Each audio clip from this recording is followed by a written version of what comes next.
Are you ready? Yeah, hang on. I'm just getting Klaus, but he's not. Yeah. Yeah. Well, let's start anyway. Are you sure? Yeah. Yeah, let's do it. Okay. It is a rather sensitive little microphone, and it has a tendency to rub against clothes and jewelry. It sometimes picks up strange sounding radio waves, and it always loses its little blimp and crocodile mouth to attach it with. For sake, where did it go? It picks up quite a bit of side noises, and for some reason its batteries always run dead in no time. Yeah. Especially when you're under time pressure. Does anybody have any extra AA batteries, please? But it still is one of my favorite microphones to use as a video journalist.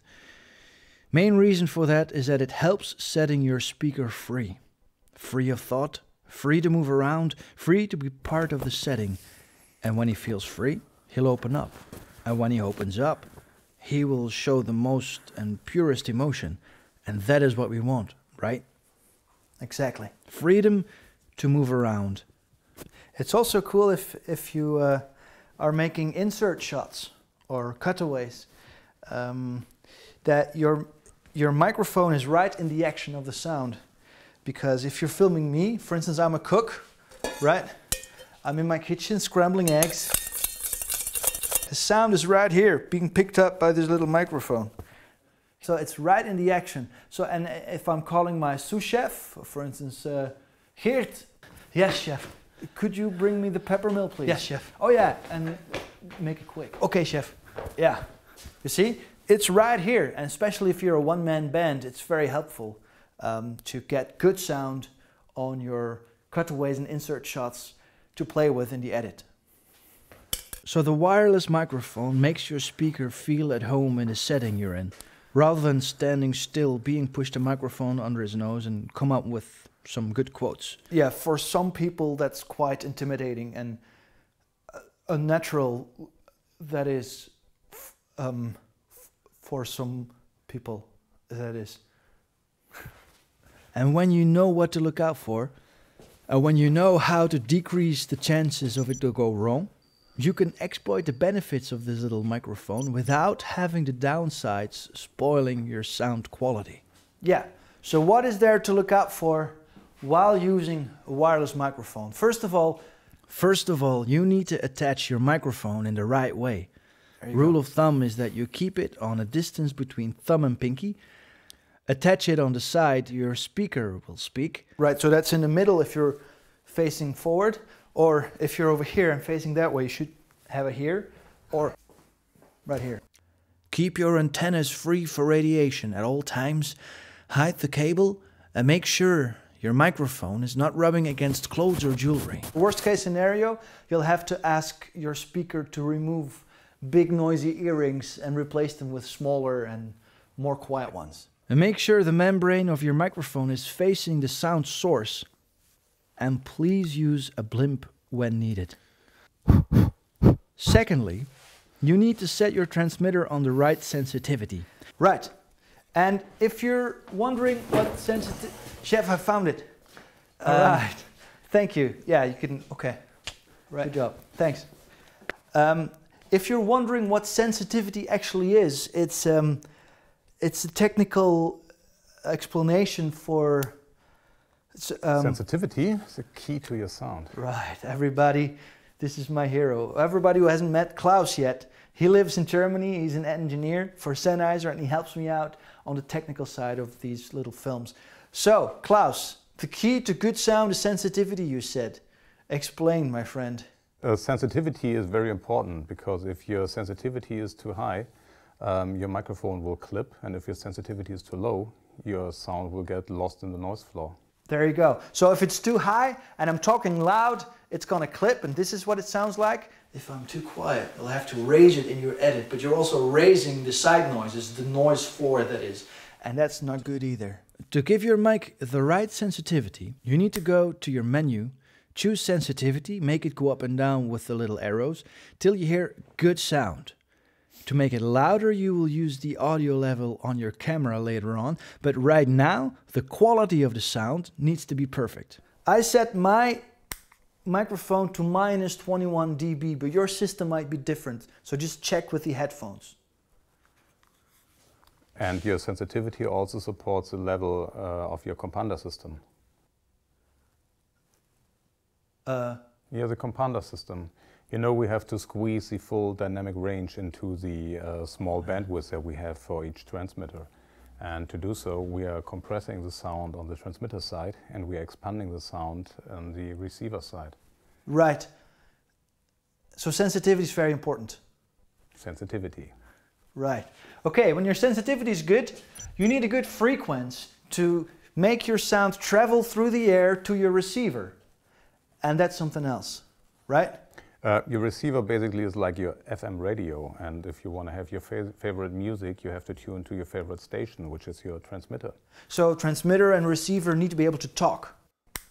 They have to talk to match the frequency.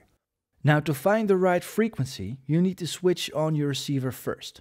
Find a frequency on which side noise is low via easy setup. So that's pretty easy to do. Then set your transmitter on the same frequency and then you'll need to squelch. Squelching. Squelch is basically a barrier for your noise. You have a lot of noise floor coming from LED lights, from neon lights, from transformers. They all create noise in the airwaves. And since your transmitter is much stronger than the noise, your receiver only opens up when your transmitter is transmitting and not for the noise floor. So the squelch level basically shuts down the receiver for all the noise. So it closes the door for sound that you don't want, but it keeps the door open for the sound which you do want to capture. Is that right? Correct. Okay. By the way, if you want to know more about squelching and other technical stuff, you could go to the Sennheiser website and there's an e-learning package. It's very interesting if you want. When you've done all this, you've blocked out quite a bit of booby traps of the wireless microphones. Connect your receiver to the camera with your XLRs, adjust your levels, and check with your headphones. Always check with your headphones. Not only before an interview, when you do a little test, but I also do it during the interview, especially if you're a one-man band. And then there's one last important thing which you actually want to start with. Yeah. Read your location. Read your location, that's a good one. So if there's a drone sound coming from somewhere, you might want to find it and switch it off. Or if there's music in the background, you actually also want to switch it off. Because you need your signal clean, you cannot fix it during editing. Exactly. If it's on your recorded audio track and you'll have to edit with it, it's very frustrating because you can get rid of it. And you'll be very unhappy and Klaus will need to come over and cheer you up, and that might be difficult. When you exceed the range of your wireless system or your batteries run dead. By the way, if you're not filming, please switch off your receiver and transmitter because those things eat batteries in no time. So when you exceed the range of your wireless or your batteries have gone dead, you will get this annoying sound. And if you do, fix it. Please fix it. Don't think it will go. No, fix it. Fix it, Klaus, please. There you go. All right. Don't think it will go away by itself because it won't. And it's very frustrating if you have to edit with bad sound and irritation will be big, not good. Handhelds? Oh yeah, and handheld. There are actually two systems of handheld microphones. There's one system that has got the transmitter built in. So this is the wireless handheld microphone. And this is a normal standard handheld microphone. And it has a separate transmitter you can click on. You can click it on, screw it on. And then you can use it as a wireless handheld microphone. Hello, hello, hello, hello, right? And they also need the same treatment as our lavalier microphone. So you need to find a good frequency, you need to have the right sensitivity, you need to squelch, you need to read your location. Basically the same thing as these guys. Right. And I guess... Correct. Yeah, that's pretty much it, right? If you have any more questions, please leave your question in the comment box below and we'll try to get you an answer as soon as possible. And I think that wraps it up. So, auf Wiedersehen. Tschüss. Tschüss. Tschüss. Tschüss. Tschüss. That's right. Tschüss. So how do you say that in your language? We say salut. Oh, salut. Salut is French. Yeah, it's French. Or goeiedag. Goeiedag is... So it's goedendag. Yeah, goeiedag. Right. See you later.